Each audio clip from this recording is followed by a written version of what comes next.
Well, let's stick with the jobs theme. A strong February jobs report worrying more than just the Treasury Secretary as employers try to navigate a changing jobs landscape. Here with some insight into the jobs market, Nick Bunker, Research Director at the Indeed Hiring Lab. Nick, glad you could be with us today. Your first blush, take on the jobs report this morning, as we've been talking about throughout our live shows today. Something in there for everybody, both the Bulls and the Bears, the Hawks and the Doves.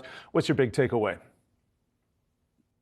So I think there's two main through lines for me. One is that this is an incredibly resilient labor market and one that's adding jobs at a really, really strong pace. But at the same time, there are some signs that we're on a path to a more sustainable but strong pace of growth.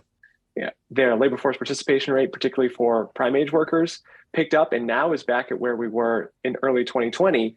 And there are signs that wage gains continue to moderate.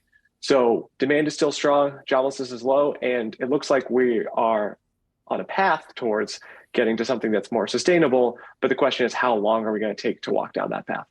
Yeah, and we saw it's been a really big week in the Treasury market. We saw Jay Powell get hawkish in front of Congress, and now it looks like this latest report, because there is some weakness despite the overall strength. Some people are saying this gives the Fed the cover to only raise by 25 basis points. By the way, that was exactly what people were expecting on Tuesday morning before Powell came in. What do you think happens with the Fed in a week?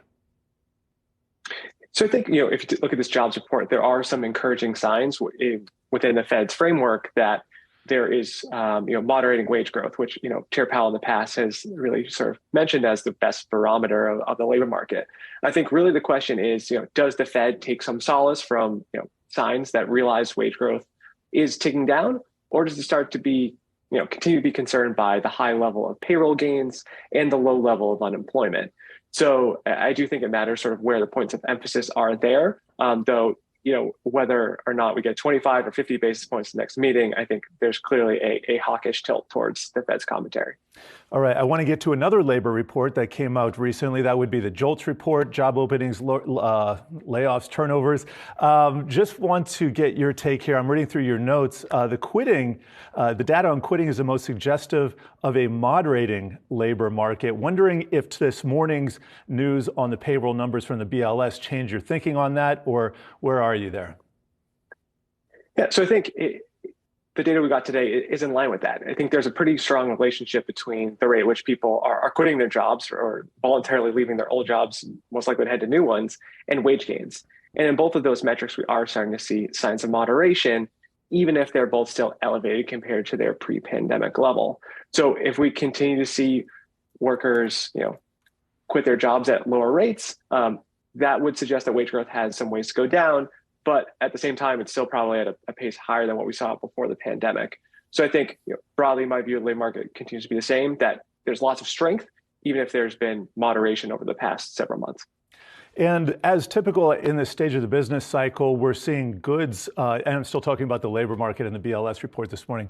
We're seeing goods producing industry shed jobs. The service industry still rolling strong here. Just roll out some statistics. Let me get to the leisure and hospitality. They added 105,000 jobs. You can see that second to the left there. Retail up 50,000. Even construction, which usually leads jobs during downturns, that's up 24,000. That's not a service job. What do you make of some of the detail in these various industries here? So I think one thing, like you just said, the fact that construction continues to add jobs is not only surprising given the recessionary concerns, but really a sort of surprising source of strength given what's happened to mortgage rates over the past year or so, which I think suggests that there's a continued backlog of construction, be it both in the residential space, but also potentially a lot of the infrastructure spending that's coming online that continues to power demand for workers in that sector. And, you just mentioned the leisure and hospitality numbers. Yeah. That's been a real continued source of strength for the labor market. And, as that sector continues to rebound from that big, massive shock from the beginning of the pandemic, as workers return to that sector and employment wraps up, that's one reason why we continue to see strong headline gains in the overall U.S. labor market. And we got time for another one here. Just want to let me give you the floor. As you're going through talking to clients about the labor market, any kind of pockets of strength or weaknesses that are really standing out to you? We've seen all these tech layoffs. They haven't necessarily shown up in the aggregate statistics. I'm just wondering where you're seeing that fall. Yeah, so I think what we can see in Indeed data is very clear that demand for a lot of the jobs associated with technology firms are really pulling back.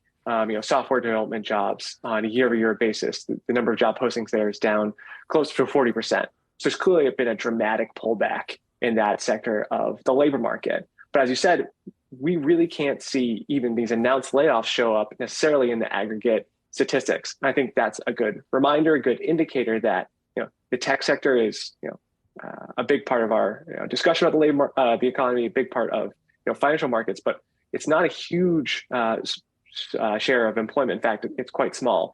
So I think there's clearly some sectors going through periods of pain and retrenchment right now, notably the tech sector, but that's not indicative of what we're seeing at the overall U.S. labor market. And finally, by the way, I lied a minute ago. We have time for two more, or had time for two more. This is the last one. SVB Bank really in sights this morning because the shares are halted. They're looking for a buyer of the bank. It looks like FDIC most likely involved.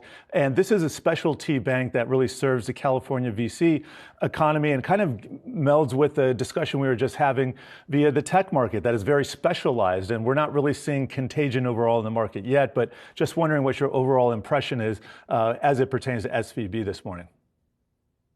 Yeah, so I think I will fully admit this is not something I track very closely, but the hope is that it's contained, and I will definitely be tracking the news myself just to see. Hopefully, that no contagion. All right. Beyond that. Don't mean to put you on the spot there, but appreciate all your insights this morning. Nick Bunker, Research Director at the Indeed Hiring Lab. Thank you.